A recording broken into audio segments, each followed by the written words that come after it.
The Song dynasty was a very prosperous time in ancient China. It lasted from 960 to 1279 CE. There were many cultural and scientific advancements during this time.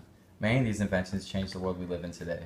One of the major inventions that the Chinese during the Song dynasty made was the compass.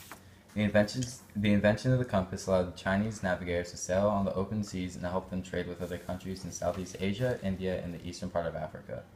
The invention of the compass also really helped with the use of canals. The Chinese used canals to connect the main rivers in China. This made trade along the inside of China easier and faster. It also allowed heavier loads of goods to be traded throughout China. When it came to warfare, the Song had an advantage over most of their enemies. This was because of their use of gunpowder. This invention led to the manufacturing of guns and even rockets. This had a huge advantage over traditional warfare with horses and swords. This affects us today because without the invention of gunpowder, things like the car engine would never have been possible. Historians credit the Mongols to bringing gunpowder to other places like Europe.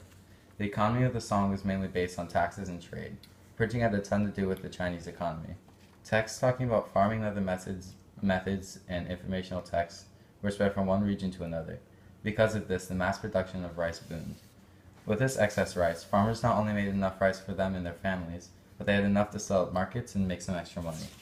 This much rice actually doubled the population of China because of the excess food. This was also the time of the peak of tea drinking popularity. They used very beautiful porcelain bowls to drink out of. Families felt more free to have kids, and they took advantage of the extra food and drink. Along with the trade of silk and other goods, rice was a huge contributor to their economy. Also, a very large part of the Chinese economy was the use of printed paper bills and coins as currency. It standardized their currency and helped with trade. This was only possible through the movable printing that was invented. It was originally developed by Buddhist scholars. The main religion in the Song dynasty was Buddhism. Also during the time, Taoism was popular and Confucianism ideas were on a revival throughout the dynasty. Confucianism had a very large focus on academics and social involvement. This led to the rise of the scholar elite. These people were very educated men trying to work for the government. The different degrees of knowledge and wealth in the Song dynasty was determined by the different silk clothes and colors that you wore. The dress was strictly enforced in the beginning of the dynasty. The Song dynasty was divided into two main periods, the northern period and the southern period. This is a result of an event called the Jinkang incident. It was a battle that lasted from December 1125 to March of 1127. This is when the Song were in the battle with the Jin over all the land north of the Huai River. In the end, the Jin won and took the land and did damage to the economy of the Song. Although they did damage to the economy, it wasn't ruined. The Song still had the majority of 60% of the population of China, and they still had a vast majority of the productive agricultural land. Now, the Song also had four main emperors that had an important role in the dynasty. The first was Emperor Taizu. He ruled from 960 to 976 CE. He was born in 927 and died in 976.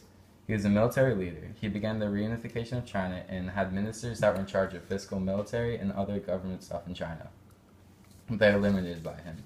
He was responsible for strengthening the local governments, and he made it so taxes were put directly into the national treasury. There was a lot of peace and stability during his rule. The second emperor was Emperor Taizong. He paid very good attention to the welfare of his people and made his empire more prosperous. He used policies previously used to increase agricultural production. He also used the imperial examination system, and then he also conquered the Han. Next is Emperor Zhenzong. Emperor Taizong was his father. He is known for increasing the amount of money, power, and overall strength for the dynasty. The country prospered and the military was reinforced under his rule. He led his army to beat the Khitan Empire. He stressed the importance of Taoism and said that the Jade Emperor was the highest ruler of heaven. Lastly, there was Emperor Bing. He ruled from 1278 to 1279 CE. He was the last emperor of the Song Empire. He died in the Battle of Yamen on March 19, 1279 CE. The empire fell shortly after his death because of no success after that. The Song dynasty was extremely advanced for the time and had a modern and civilized society. They were much more developed than Europe. They also traveled a lot during that time, built cities, and spread their culture all throughout their travels. Many of the largest cities of the world could be found in China during that time period. Overall, the Song had a very positive impact on the world with their rich economy and very useful inventions.